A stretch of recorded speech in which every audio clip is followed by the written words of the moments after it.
Hello friends, तो कैसे हैं आप लोग। आज हम बात करने वाले हैं उस शानदार चैप्टर के बारे में जिसका नाम है कार्बन एंड इट्स कंपाउंड। तो ये चैप्टर 11th में ही पढ़ना है, आपको 12th में ही पढ़ना है और आगे आने वाली पढ़ाइयों में भी पढ़ना है।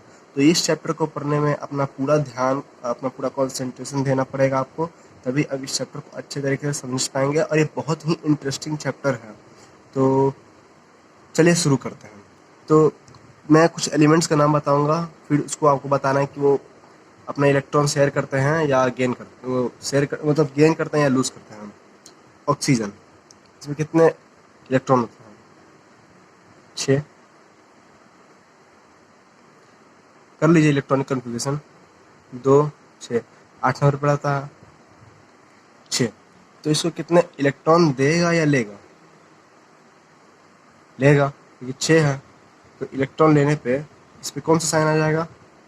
O2-। चलिए, ये तो स्टेबल हो गया, इलेक्ट्रॉन ले लिया, 8 इलेक्ट्रॉन हो गया, ये हो गया स्टेबल। ठीक। अब दूसरा एग्जांपल लीजिए, दूसरा एग्जांपल लीजिए। अब ले लीजिए मैं सोडियम। सोडियम, इसका क्या रहता है? इसका 11 रहता है। एटॉमिक नंबर क्या हो, 11 होता है ना। तो इसको हम इलेक्ट्रॉन इलेक्ट्रॉनिक कन्फिग्रेशन करते हैं तो इसका आएगा 2, 8, 1। तो आउटरमोस्ट शेल में 8 इलेक्ट्रॉन चाहिए होता है स्टेबल होने के लिए, तो ये 1 इलेक्ट्रॉन लूज कर देगा। लूज करने पे ये हो जाएगा Na पॉजिटिव, और ये हो गया स्टेबल। चलिए सही है। अब मुझे बताइए, मेरे पास कार्बन है। कार्बन कितना नंबर पाता है,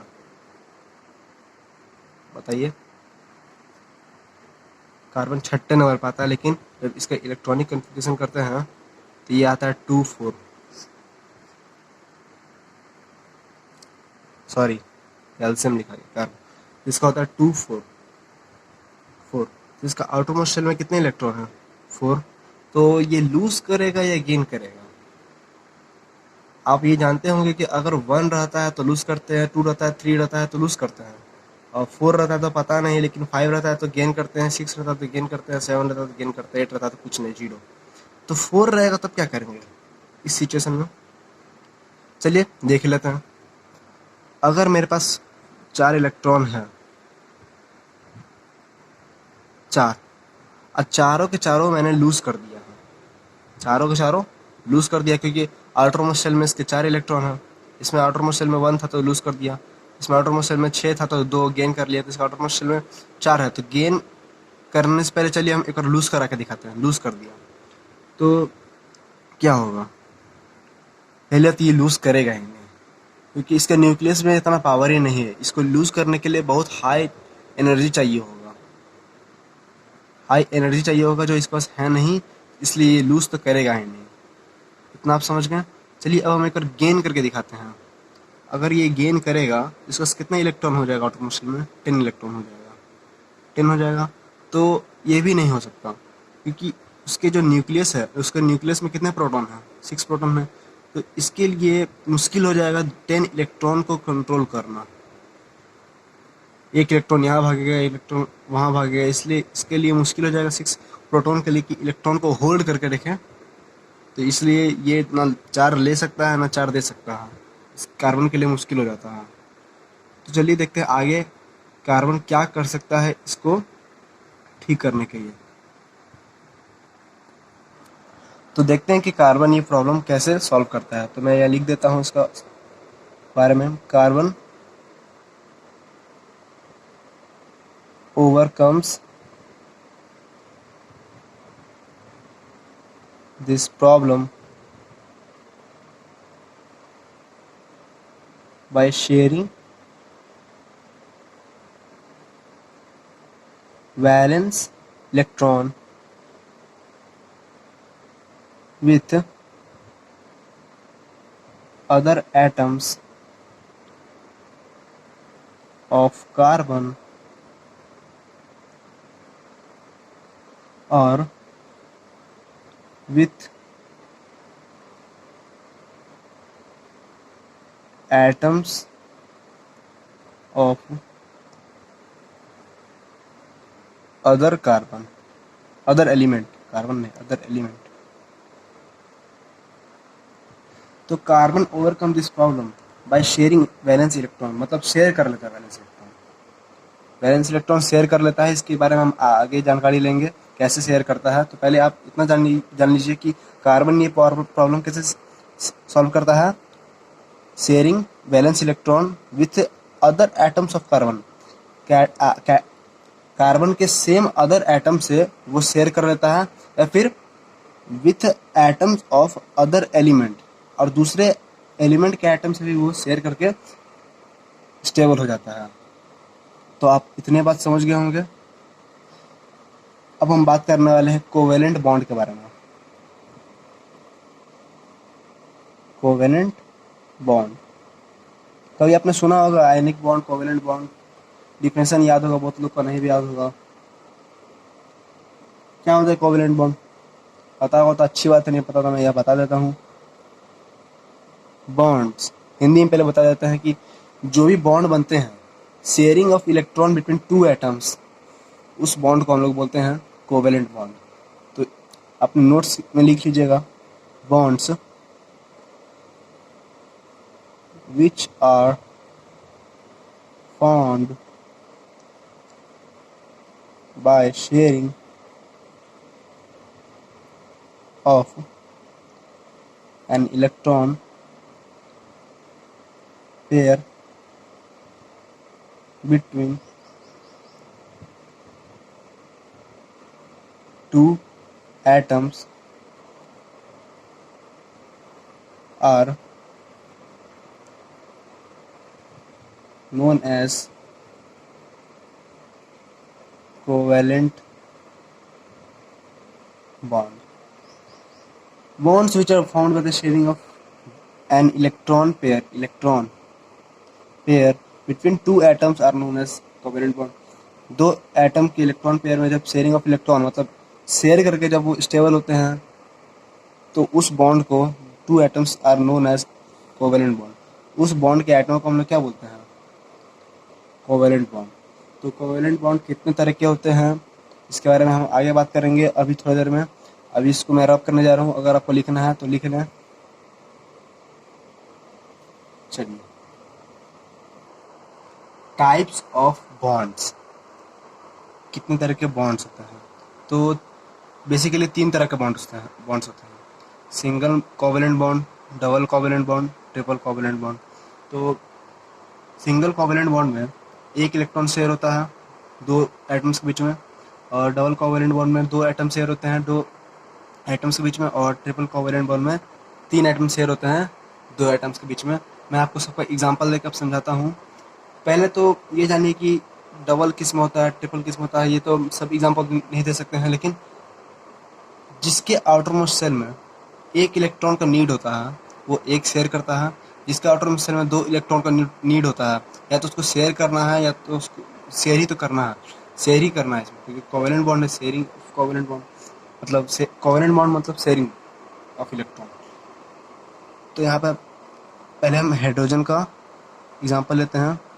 ये आप जान लीजिए, इलेक्ट्रॉन को हम लोग डॉट से रिप्रेजेंट करते हैं, डॉट से। तो एक डॉट हम यहाँ देते हैं क्योंकि हाइड्रोजन में एक इलेक्ट्रॉन होता है, एक और हाइड्रोजन एटम है, इसके पास भी एक ही इलेक्ट्रॉन है, ठीक। तो जब ये दोनों कंबाइन करेंगे, पहले तो आप ये जानिए कि हाइड्रोजन को कितने एटम चाहिए होते हैं स्टेबल होने के लिए। हाइड्रोजन के पास के शेल में कितने एटम चाहिए? दो, के एल। ये तो पढ़ा होगा आपने, 2 8 8, ये तो आप 9वीं क्लास में पढ़े होंगे। तो इसके पास इसको चाहिए क्या? दो चाहिए, इसको भी दो चाहिए। तो यहाँ दो, दोनों कंबाइन किया ना, तो ये दो हो गया, क्योंकि एक इसके पास था, ये एक इसके पास था, और दोनों यहाँ पे ओवरलैप कर गए और कोवेलेंट बॉन्ड बना दिए। इसको हम ऐसे भी रिप्रेजेंट कर सकते हैं, एच, सिंगल बॉन्ड। इसको हम लोग बोलते हैं single covalent bond, single covalent bond. इसमें एक ही पेयर के इलेक्ट्रॉन शेयर हो, एक पेयर ऑफ इलेक्ट्रॉन, इसको हम लोग क्या बोलते हैं? Single covalent bond. तो अगर मैं एक क्वेश्चन दूं आपको, तो आप बना ले तो अच्छी बात है। यहाँ पे मैं क्वेश्चन देता हूँ, क्लोरीन, अभी तो हाइड्रोजन का था लेकिन अब क्लोरीन का बनाइए। स्टॉप करके बनाए वीडियो, चलिए बना लिए। क्लोरीन, क्लोरीन के पास होता है 17, वैलेंस इलेक्ट्रॉन इसका होता है, चलिए इसका इलेक्ट्रॉनिक कन्फिग्रेशन ही निकाल लेते हैं, 2 8 7 7। तो आउटर मोस्ट शेल में इसका 7 इलेक्ट्रॉन है, जिसको 1 इलेक्ट्रॉन चाहिए होगा, तो बना लेते हैं 1 2 3 4 5 6 1 7। दूसरा क्लोरीन में यहाँ पर 1 2 3 4 5 6 7। अब दोनों जब कंबाइन करेंगे, एक एटम ये, एक एटम ये, चलिए हम 6 इलेक्ट्रॉन को रिप्रेजेंट नहीं करेंगे, आप जानते हैं कि यहाँ 6 है, यहाँ 6 है। क्लोरीन जब कंबाइन किया, इसको भी एक चाहिए था स्टेबल होने के लिए, इसको भी एक चाहिए था स्टेबल होने के लिए, दोनों एक एक शेयर करके इसमें भी अब 1 2 3 4 5 6, 1 2 3 4 5 6, इसके पास भी अब 8 है, इसके पास भी अब 8 है, अब दोनों क्या स्टेबल है।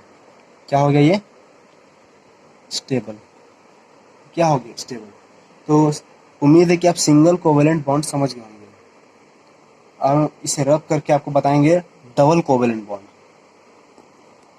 सिंगल कोवेलेंट बॉन्ड आप समझ गए, तो अब हम बताएंगे आपको double covalent bond. Double covalent bond जिसमें 2 पेयर ऑफ इलेक्ट्रॉन शेयर हो। तो ऐसा कोई एटम बताइए जिसमें आटोमोस्ट इलेक्ट्रॉन में 2 इलेक्ट्रॉन चाहिए होगा। बहुत सारे हैं, सल्फर और ऑक्सीजन, लेकिन हम आपको सबसे आसान वाला ऑक्सीजन देते हैं। ऑक्सीजन के पास कितने इलेक्ट्रॉन होते हैं आटोमोस्ट शेल में? पहले ऑक्सीजन का पहले बताइए एटॉमिक नंबर क्या होता है? 8 होता है। जब इलेक्ट्रॉनिक कन्फिग्रेशन करेंगे तो 2 6 हो जाएगा। ठीक, इतना तो आप समझ गए। ऑक्सीजन हम इसका 6 बना ही लेते हैं। दूसरा एक ऑक्सीजन है, उसका भी सेम होगा, इसका 6 है, इसका 6 है, लेकिन स्टेबल होने के लिए दोनों को चाहिए क्या? 8 इलेक्ट्रॉन। तब क्या करेगा, दोनों कंबाइन कर जाएगा। कंबाइन करने के बाद